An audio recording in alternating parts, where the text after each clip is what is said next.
बिस्मिल्लाहिर्रहमानिर्रहीम अल्लाहुम्मा सल्ली अला मुहम्मद व अला आलि मुहम्मद। मैं वक़ास अज़ीज़ दोस्तों, आपको अपने ऑफिशियल चैनल में खुशामदीद कहता हूँ। और आज का जो मेरा व्लॉग है ये कोऑपरेटिव के हवाले से है। और हम सब जानते हैं कि कोऑपरेटिव जो मुख्तलिफ हाउसिंग सोसाइटीज़ हैं उनमें कईयों के इलेक्शन जो है वो गुज़िश्ता 3 माह के अंदर हुए हैं, कुछ के जो है आइंदा आने वाले दिन हैं। यानी कोऑपरेटिव हाउसिंग सोसाइटीज़ में इलेक्शंस की बहार आई हुई है। ऐसे में एक ऐसी कोऑपरेटिव हाउसिंग सोसाइटी जो बहुत हद तक अगर ये कहें कि मुतनाज़ा है या ये कहें गैर कानूनी है, यानी वो तमाम लवाजमात और उन मेरिट्स पर पूरा उतरती है जिससे करोड़ों नहीं अरबों रुपए की माली बेज़ाब्तियों का भी मामला सामने आया है। जी हाँ, मैं बात कर रहा हूँ swag garden cooperative housing society की। लेकिन उससे पहले मैं आपको ये भी बताऊं कि आज मैं चंद सवालात जो हैं वो कोऑपरेटिव की जो आला सरबराहान हैं, जो कोऑपरेटिव सिस्टम के जो बड़े हैं, जो शहर के भी बड़े हैं, उनके सामने भी मैं रख रहा हूं, क्योंकि हज़ारों नहीं लाखों की तादाद में मुतासरीन रुल गए हैं। कोऑपरेटिव सिस्टम जो एक ज़माने में अपनी मिसाल आप होता था, लोग इस पर एतबार करते थे, आज वो एतबार उठ चुका है। वो सरकारी मुलाजिम जिसने अपनी पूरी ज़िंदगी की इन्वेस्टमेंट की होती है कि कल को जब अपना घर बनेगा रिटायरमेंट के बाद, तो जब लोग बेटी का रिश्ता लेने आएंगे या बच्चों का रिश्ता लेने आएंगे तो पता होगा कि अपने सर की छतर छाया मौजूद है और बाकी जो बुढ़ापे के दिन हैं उसको अपनी जो है वो छत के नीचे गुजारेंगे। ऐसे में लैंड माफिया ने कैसे जो सरकारी मुलाजमीन है, गरीब सरकारी मुलाजमीन है, उनसे उनके जीने का हक छीना, उनके ख्वाबों को छीना। और क्या इसमें मुबैना तौर पर CR ऑफिस में जो लोग मौजूद हैं, रजिस्ट्रार ऑफिस में, कोऑपरेटिव ऑफिस में जो लोग मौजूद हैं, क्या वो मशीनरी का जो हिस्सा जो लोग हैं वो मुबैना गैर मुबैना तौर पर इसमें इन्वॉल्व हैं या नहीं? ये एक ऐसा चेक एंड बैलेंस है जिसके ऊपर आज तक कोई बात नहीं हुई। मैंने अपने गुज़िश्ता चंद व्लॉग्स में बात की तो जो हमारे कुछ सीनियर अफसरान हैं उन्होंने नाराजगी का इजहार किया मेरे सामने। मुझे भी मतलब इस बात का एहसास हुआ कि चलें, और कुछ नहीं तो हमसे उम्र में बड़े हैं। लेकिन फिर भी मैं सवाल करने से, सवाल उठाने से अपनी जाती सतह पे बिल्कुल नहीं हटा, बिल्कुल नहीं रुका। और अभी जो मैं आज ये व्लॉग लेकर आ रहा हूँ, आज जो मैं जो पॉइंट्स लेकर आ रहा हूँ, जो स्टोरी लेकर आ रहा हूँ, उसमें सबसे पहले मेरी आज जो है वो CR जो है जिलानी साहब से मुलाकात हुई आज सुबह। और उसमें मैंने उनसे swag garden cooperative housing society के हवाले से जब कुछ सवालात किए तो उन्होंने कहा कि ये सब कुछ जो है एक और ऑफिसर हैं, उन्होंने वो सारी रिपोर्ट मुरतब की थी, उन्हें पता होगा, जबकि मेरे इल्म में कुछ नहीं है। जबकि मेरा यहाँ पे मासूमाना सवाल ये बनता है जनाब जिलानी साहब कि जब नोटिस आपने जारी किए, जब वो इंक्वायरी रिपोर्ट मुकम्मल होकर आपके पास आई, उसके बाद जो मुबैना तौर पर उनके ऊपर जो चार्जेस थे वो 1.5 दर्जन के करीब वो आपकी जो है वो हिदायत की रोशनी में तैयार हुए, जो कि आगे मैं चल के बताऊंगा कि वो सारे दुरुस्त भी साबित हुए। तो फिर कैसे आप इस सारे मामले से बेखबर हो सकते हैं?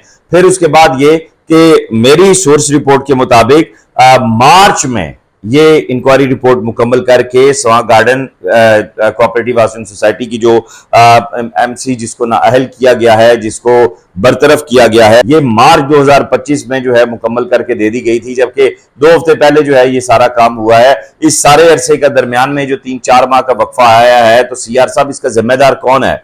और इस्लामाबाद कोऑपरेटिव रूल्स 2018 के रूल 48 के तहत जो है ये सारी कार्रवाई की गई, ये सारी इंक्वायरी की गई। और फिर इसमें कौन कौन से चार्जेस थे वो भी मैं आपको आगे चलकर बताता हूं। तो अब 3 टेन्योर के लिए, यानी 9 साल के लिए इनके इलेक्शन लड़ने पर रजा गोंदल और इन सब लोगों पर पाबंदी लगा दी गई है। लेकिन जो मेरे चंद बुनियादी सवाल हैं CR साहब आपसे, DC साहब आपसे, उसके बाद जो DR साहब हैं आपसे, या साहिबा हैं, सेक्रेटरी साहिबा आपसे, वो ये हैं कि जब इनके ऊपर जो मेरे पास जो चीदा जो चीजें आई हैं, जिसमें वाटर टैंकर्स की जो वाटर सप्लाई टैंकर्स जो थे उसका हिसाब किताब का रिकॉर्ड मांगा गया, वो नहीं दिया गया। उसके बाद फिर करोड़ों की जो कैश ट्रांजैक्शंस हुई हैं उनका हिसाब नहीं दिया गया।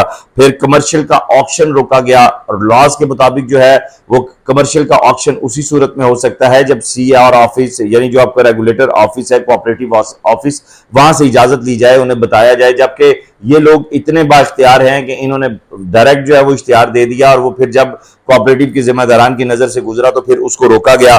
ठीक है, ये फॉर्मेलिटी भी नहीं पूरी की गई।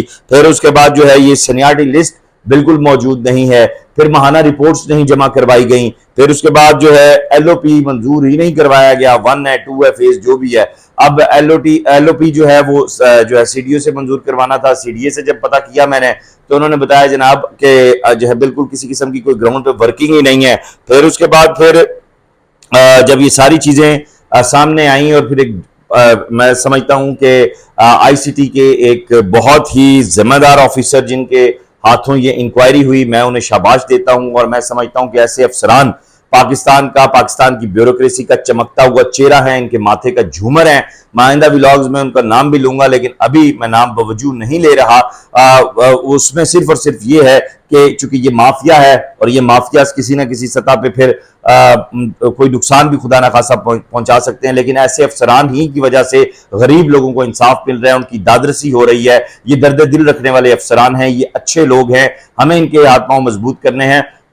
इन साहब की जो रिपोर्ट आई है सीआर साहब, उस पर अमल दरामद जो है वो क्यों नहीं किया गया इतने माह में। फिर उसके बाद यहाँ पे अगर देखा जाए तो उसमें जो बुनियादी मसाइल थे मेंबरान के वो सामने नहीं आई, और ये सारी कार्रवाई कैसे डली ये भी मैं आपको बताता हूं कि हुमा अयूब नामी एक रिहायशी थी, स्वा गार्डन की रिहायशी हैं, उन्होंने 220 से ज्यादा मेंबरान की दस्तखत शुदा जो दरखास्त है वो कोऑपरेटिव ऑफिस में जमा करवाई, और उसमें जो संगीन इल्जामात थे बद इंतजामी के भी थे, और उसके बाद फिर बाकी जो चीजें मैंने आपके साथ शेयर की हैं वो सारे जो है उसमें लफ थे। उसकी इंक्वायरी हुई बाकायदा, और इंक्वायरी सद शुक्र के एक बहुत ही शानदार ऑफिसर ने, एक कैरियर ऑफिसर ने की, एक ज़हीन आदमी ने की, और उसके दिल में सरकारी मुलाजमीन का दर्द है, उसके दिल में पाकिस्तान के लिए जो है बेहतरी के लिए वो ख्वाब देखता है, और इसके लिए उसने अपनी उम्र, अपनी नौकरी और अपनी सर्विस जो है उस पर कभी कंप्रोमाइज नहीं किया, अपने रूल्स पे कभी कंप्रोमाइज नहीं किया। यही सबब है कि आज हमें ये चीजें सामने नजर आ रही हैं। अब जब ये बायलास की खिलाफ वर्जियां सामने आई हैं और फिर उसके बाद अकाउंट्स की तफसील भी जमा नहीं करवाई गई, फिर उसके बाद यहां से मामला ये हुआ है कि करोड़ों रुपए की ट्रांजैक्शंस एमसी के मुअत्तल होने के बाद भी हुई हैं मुबैना तौर पर। सवाल ये पैदा होता है सीआर साहब, रजिस्ट्रार साहब, रजा गोंदल या इस एमसी को मुअत्तल कर देना ही क्या हकायक पे पूरा उतरने के काबिल है? अब यहाँ पे जो है इस वक्त फहद शबीर चीमा साहब को 60 दिन के लिए एडमिनिस्ट्रेटर लगा दिया गया है। क्या इन लोगों का कोई एहतसाब करेगा? पहला सवाल, क्या जो करोड़ों रुपए की इन्होंने लूट मार की है उसका कोई एहतसाब करेगा? सरकारी खजाने में गरीब लोगों का पैसा जो लूटा है वापस आएगा? अब एफआईए में जो इनकी एफआईआर है 29/223 में भी अभी तक इन्होंने मतलूबा रिकॉर्ड फराहम नहीं किया। मैं डायरेक्टर एफआईए इस्लामाबाद जोन से भी गुजारिश करूंगा, मैं डीजी एफआईए से भी गुजारिश करूंगा कि इस करप्ट टोले को, इस अवाम के हुकूक पे डाका मारने वाले टोले को आप कब एहतसाब में लेकर आएंगे? अब जबकि इनकी एमसीबी मुअत्तल हो चुकी है, मेरी रजिस्ट्रार साहब से जो बुनियादी सवाल 2 मैंने सामने रखे, उसमें मेरा तीसरा बुनियादी सवाल है, और वो सवाल ये है कि 48 के तहत जो कार्रवाई की गई है उस पर इम्प्लीमेंटेशन अगले मरहले में कौन करवाएगा? चौथा सवाल मेरा आपसे ये है कि जो गरीब सरकारी मुलाजमीन वहां पर रुल रहे हैं उनको इंसाफ कौन दिलवाएगा? पांचवा सवाल मेरा आपसे ये है कि जब ये सिर्फ कमर्शियल नहीं, उसके साथ साथ इन्होंने जो चाइना कटिंग की है, आप देख रहे हैं कि आज पूरे स्मार्ट गार्डन में सैलाब आया हुआ है, आपने दरिया का रास्ता काटा और वहां पे आपने मिली भगत से वो सब कुछ किया, तो इस सब का नोटिस कौन लेगा? लोगों ने करोड़ों रुपए की वहां पे इन्वेस्टमेंट करके अपनी प्रॉपर्टीज बनवाई, वो सारी दरियाबुर्द हो चुकी हैं। रजिस्ट्रार साहब, मेरा आपसे अगला सवाल यह है कि सर्कल रजिस्ट्रार साहब के ऊपर बहुत जिम्मेदारियां हैं, तो आप किसी एक ऐसे शख्स को क्यों नहीं ये जिम्मेदारियां सौंपते जो इसके अहल हो, जो रिकॉर्ड मांगने पर दे सके, जो आए बाएं शाई ना करे, जो बरवक्त कार्रवाई करे, जो अवाम को उनके हकूक उनकी दहलीज तक पहुंचा दे। रजिस्ट्रार साहब, मेरे आपसे मुद्दबाना गुजारिश भी है बतौर एक पाकिस्तान के जिम्मेदार सहाफी होने के, शहरी होने के, कि अगर आपके कोऑपरेटिव के वो अफसरान जो एक ओहदे पे रहते हुए 3-4 मुख्तलिफ ड्यूटी सर अंजाम दे रहे हैं, उनको आपने इतना एंगेज किया हुआ है, तो वो यहां पे फोकस कैसे होंगे?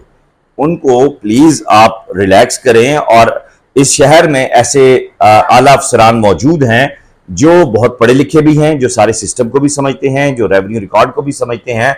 अगर उन्हें 6 माह के लिए कुल्लियतन आजादी दी जाए और उसके साथ साथ लैंड माफिया, प्रॉपर्टी माफिया पे पाबंदी लगाई जाए इलेक्शन में हिस्सा लेने पे और यहां एमसी में आने पे, तो फिर कोऑपरेटिव की जो इस वक्त एक्टिव सोसाइटीज हैं, अभी तो मैंने उनमें जो मुतासरीन हैं, जो साइलीन हैं, उन्हें इंसाफ मिल सकता है। अभी तो मैंने जिना गार्डन पे बात ही नहीं की, अभी तो मैंने सीबीआर पे बात ही नहीं की, अभी तो मैंने कॉमर्स पे बात ही नहीं की, अभी तो मैंने फॉरेन ऑफिस पे बात ही नहीं की। आप मतलब कितनी कोऑपरेटिव हाउसिंग सोसाइटीज हैं जिनके हजारों नहीं लाखों की तादाद में मेंबरान रुल चुके हैं। तो रजिस्ट्रार साहब प्लीज खुदारा खल्के खुदा को जो है वो इंसाफ फराहम करने के लिए अपने इर्द गिर्द ऐसे लोगों को लाएं जो बर वक्त फैसला करने की अहलियत रखते हों, जो कंप्रोमाइज ना हो। कंप्रोमाइज का मतलब खुदा ना खास्ता किसी और किस्म का मामला नहीं है, मतलब उनकी जिम्मेदारियां 3 से 4 जगहों पर तकसीम ना हो और वो सिर्फ एक जगह पे फोकस्ड हों, ताकि लोगों को उन इंसाफ मिल सके। और मैं आईसीटी के पाकिस्तान की ब्यूरोक्रेसी के उस ऑफिसर को, आला ऑफिसर को दाद देता हूं जिसने ये रिपोर्ट बनाई। इस रिपोर्ट बनाने के बाद जब ये एमसी मुअत्तल हुई तो फिर उसके बाद उन्हें भी काफी सारी प्रेशर का सामना करना पड़ा, जिसलिए मैं उनका नाम नहीं ले रहा। लेकिन सर लव यू, सलूट है आपको। हाँ, हक की आवाज बुलंद रहेगी। Swag garden cooperative housing society के अगले जो फजाई जायजे हैं और वहां मजीद जो कुछ होने जा रहा है, इलेक्शन से पहले क्या कुछ है, जो एडमिनिस्ट्रेटर तशरीफ रखते हैं उनसे भी मिलूंगा। और सीआर साहब, अच्छा सीआर साहब जो है वो बड़े शफीक आदमी हैं, आगे जो उनके ऑफिसर्स हैं उनसे भी तो जाके हमने, जो इंस्पेक्टर्स हैं सिराज साहब हैं या आसिम साहब हैं, उनसे वही सवाल करने होते हैं जो सीआर साहब से करने होते हैं। अब सीआर साहब जब कह दें कि आप उनसे जाके मिले, उनसे जाके ये सवाल करें, वो कहते हैं आप जाके सीआर साहब से सवाल करें, तो यानी बीइंग अ जर्नलिस्ट हम सैंडविच क्यों बने? जब एंड पे हमारे सोर्स हमें सारी डिटेल देते हैं तो पता ये चलता है कि नोटिस तो सीआर साहब ने किए हैं, सारे मामला तो सीआर साहब ने किए हैं। तो सर खुदारा आपसे हम बड़ा प्यार करते हैं, बड़ी रिस्पेक्ट है आपकी। हमारे साथ ये जो है ना वो चूहे बिल्ली का खेल ना खेला करें। आपके पास कभी कभार अगर आ ही जाते हैं लोगों की, मुतासरीन की फरियाद लेकर, तो सुन लिया करें। हम तो ये कोशिश करेंगे और हम ये दुआ भी करेंगे कि आपको कोई और अच्छी सी पोस्टिंग मिले ताकि आप वहां पे फोकस होकर काम करें। आइंदा व्लॉग्स में मैं जिना गार्डन के हवाले से और गुज़िश्ता दिनों में जो जिना गार्डन की मौजूदा एमसी है, इसने फार्म हाउसेस के हवाले से और फिर नेवल को जो एनकरेज को इन्होंने जमीन जो दी है उसके हवाले से और कुछ दीगर चीजों के हवाले से बहुत अहम तफसीलात मेरे पास आई हैं। उसमें राबिया औरंगजेब साहबा के हुजूर हम पेश होंगे, उनसे सवाल करेंगे। हम कौन होते हैं पूछने वाले? उनसे दरखास्त करेंगे कि प्लीज इस पे थोड़ा सा ब्रीफ कर दें। हाँ, उनसे भी गुजारिश करूंगा कि प्लीज आप भी इंस्पेक्टर्स के आगे ना भेजिएगा, क्योंकि पूरा कोऑपरेटिव सिस्टम ये कहता है, जो इस वक्त आपके साथ लोग हैं, कि जिना गार्डन के मामलात मैडम डायरेक्ट देखती हैं, वो किसी और को देखने नहीं देती। इस वीडियो लिंक को ज्यादा से ज्यादा शेयर कीजिएगा। ख्याल रखिएगा। खुदा हाफिज।